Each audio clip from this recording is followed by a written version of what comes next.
Hello, everyone. I'm delighted to say I'm joined by Jarrod Bowen, West Ham United striker today. Jarrod, thanks so much for your time. Wonderful start to the season for West Ham United in the top four push. And obviously, there seems to be a confidence and a swagger about the team right now. How's the mood and how's the atmosphere at West Ham United?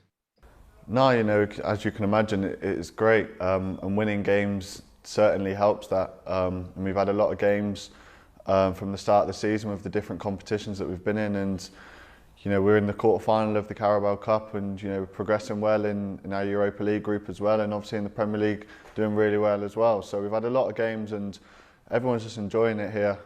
Every day is a great day, and I think you can see the performances on the pitch. We're playing well and getting the results I think we deserve. And personally, it's been a great start to the season for yourself. 5 goals, 3 assists in all competition. You had a great end to last season as well. How big of a role did that play for you, Jarrod, finishing last season really well? And was there anything different you've done recently to bring about this great form? No, I don't think so. I think at probably the start of the season, the first few games, I didn't score or get any assists. It was just a matter of time before because I think I was playing well. It was just like, things I wasn't scoring or whatever. And then, everything starts to click if you keep doing the right things and keep applying yourself well and not get too frustrated about things not happening, because that page will turn and things will just start dropping for you, and then you get the rewards from it. So I think it's been a case of that as well. But it's been, like we said before, it's been a great start so far. I happen to know the head of performance analyst, Jamie Osman, pretty well from way back when. So I've been digging into some stats, Jarrod, just to underline your great start to the season with us. And looking at the stats, you've the 5th highest chances created of all players in the Premier League this season. So that to me suggests that the manager just gives you a license to go out there and create and just run at players and opponents. And it seems like you're really enjoying your football. Yeah, I think that's what it is. Being a winger as well, you're judged on goal, not just goals, but assists as well, and the chances you create. And I think I've probably gone on to probably a bit better level this season from the start, from where I finished last season, and that's what I want to do. I want to keep improving every game, every season, and I think that's been a case of it. And I don't know the ins and outs of the stats. I just goals and assists, but there's plenty more stats I'm sure that back up what I'm trying to do on the pitch. It definitely is. So we'll dig into that a bit deeper. Yeah. But, what's it like playing in this West Ham team? It seems to be a great togetherness, a great balance. There's a lot of people chipping in all over the pitch with goals and assists. So it seems like a really good, tight-knit group at the moment. Yeah, it is. Obviously when you're winning games, it's easy to be all happy and on top of the world, and rightly so. But even when we lose a game, or we drop points where we don't want to, it's even the next day after, it's still coming in like we've won the game, because it just shows the group that we've got. We're all together through the tough times. There's a lot of tough times in football as well as the good times, and I think that comes from the manager, what he's brought in with the coaching staff, and the group of players that we've got. It's a really good group.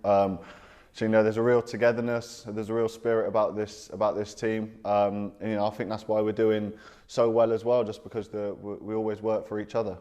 You mentioned the manager there. What's it like for you to play for him? What does he say to you on a daily basis, Jarrod? No, I think every day is a different day to learn. Whether that be not be speaking to me directly, but different training sessions that we do and different stuff for the forwards. There's the coaching staff here as well, taking the forwards and doing different things that we can work on that we need improvement on. But I think just working for the manager, when he brought me in, that was a great credit for him and for me. And so then it was just a case of hopefully getting in the starting 11. And thankfully I've done that since I've been here, and he's great to work with. He trusts me, and obviously I trust him as a manager. And as a manager, we're always talking, and there's things that I need to improve my game, and I know that. But sometimes you need that other face, that other voice to tell you what you need to improve on, and it's good for that. And like I said, every day you come in and you're learning and you're doing different things to improve. What about the fans? The atmosphere seems to have been great at the home games. Obviously, the Liverpool game stands out with the big win there. How much of a push and how much of a boost is it to have them backing you this season? Yeah, of course it was. It wasn't easy not having them, and doing so well the season where we didn't have fans, and to bring the European football to the stadium for them, and as well as doing as we are in the league. And I think you look back at I think it was the Leicester game, which was our first home game back with fans, and that night was just incredible. And I think we won. I think it was 4-1 or something. But that first, kind of engagement back with the fans, with a full crowd was, unbelievable. And they've been great for us, as they have been when they weren't at the stadium. And we'll need the support all season, because it's a long season. There's a lot of ups and a lot of downs in football. So but they're in with the togetherness that I speak about. The fans have really interacted with the team. Everything is just really good right now. And for you, what's your next target, Jarrod? I mean, we talked about stats, about goals and assists you want to get to, or the international game? Is that something you want to step up to soon and try and push as hard as you can? Yeah, of course. I think it's always in the back of my mind that I want to play for England, and that's I think what everyone's dream is. And all I can do is keep putting my performances in, keep working hard when I'm here at the training pitch, and then putting the performances on the weekend, and then you see what happens after that. But I think for me, I don't want to set myself too high. I'd rather just play my game, do what I'm good at, and play well on the weekend, week in, week out, and then hopefully things might take care of itself. You mentioned it there. It's such a busy time of the season for West Ham at the moment. You've got the League Cup quarter-final coming up. Europa League's going really well. Premier League top 4 battle. It's a strange question, but is there one that you'd prefer to do well in? Is there almost, Europe is such a new thing, relatively speaking, for this group of players. Would you rather do well in Europe over the Premier League, or does it not really matter, just game by game? No, I think it's just any game. You look at the Carabao Cup, we're only 2 wins off the final, and then you could come home with silverware at the end of the season. So I don't think you can look at one and say you'd prefer to do well. You want to do well in every single one. And yes, it's a lot of games, but we've got a good group here. When we've rotated the squad, we've still put out performances and still got victories. So I think everyone here wants to be playing games and wants to go do well in every competition, and long may that continue here. Along with Aaron Cresswell, I mean, you're on corners a lot of the time, Jarrod, and I want to ask what's the secret to the success of West Ham from set pieces? Because you've scored more set piece goals than any other Premier League club since David Moyes has come back in for the second time. I mean, what makes a good corner, and what do you guys do specifically to work on that? No, we work on them a lot. The manager and a couple of his coaching staff are always looking at the opposition through the week, and then before a game it will be what can we work on to try and get at their weakness, so to speak. And a good corner, you could put the worst ball in the world that you think it is, and someone heads it in and it goes in, and everyone says, what a great ball.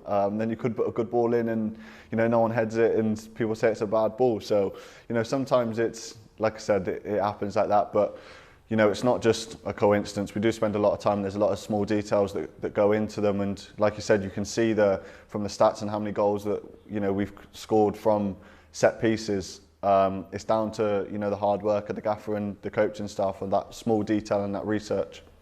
Talking about stats, you actually have the 3rd highest amount of crosses of all Premier League players this season, so obviously that's very important, and it's working really well as well for you at West Ham. I want to ask you off the pitch, what do you get up to in your spare time? I mean, obviously moving to London recently, last few years, what do you do away from football? Any hobbies or any teammates that you hang out with a lot off the pitch?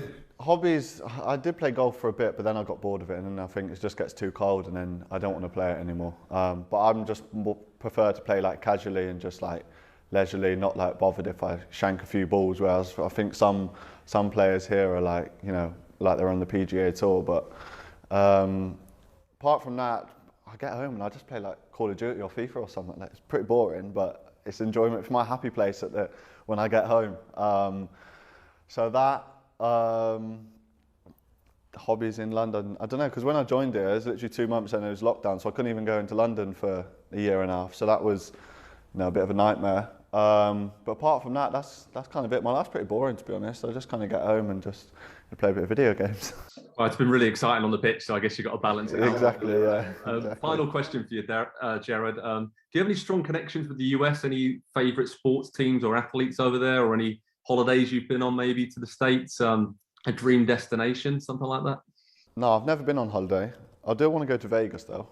I like the American football. I went, I think it was last international break when it was at the Tottenham Stadium. My dad actually watched it when I was growing up, so I kind of always followed it. and played obviously the NFL games on my PlayStation. So that probably in itself, the American football, and obviously Tom Brady in American football is just, you know, the icon. So probably that is the one thing that I can probably kind of not connect with America, but that I show an interest in over there. But I would love to go on holiday there one day, yeah, for sure. And finally, in the US, it's Thanksgiving coming up this month. So around that time of year, Americans sort of discuss what they're thankful for. So I just wanted to ask you, what are you thankful for in your life? I think my family. I think my family is the main thing. From where I've come from to, you know, kind of where I am now. You know, not seeing them as regularly as you want to is kind of the sacrifice you make to pursue your dreams and pursue what you want to do. So to give it back to them and see them coming to watch me, you know, every weekend and seeing them in the crowd, that's probably the most thing that I'm thankful for. Brilliant. Well, we're very thankful for you joining us today, Jarrod. Best of luck for the rest of the season, and congrats on a fantastic start. Thank you. Thank you for having me. Hi there, I'm Rebecca Lowe, studio host for NBC's coverage of the Premier League. Don't forget to hit subscribe to watch highlights all season long, and be sure to tune in for Premier League mornings every weekend at 7 a.m. Eastern. And for even more content, head over to Peacock, where we've got live games, original series and a dedicated round-the-clock Premier League channel featuring studio shows, classic matches and much more.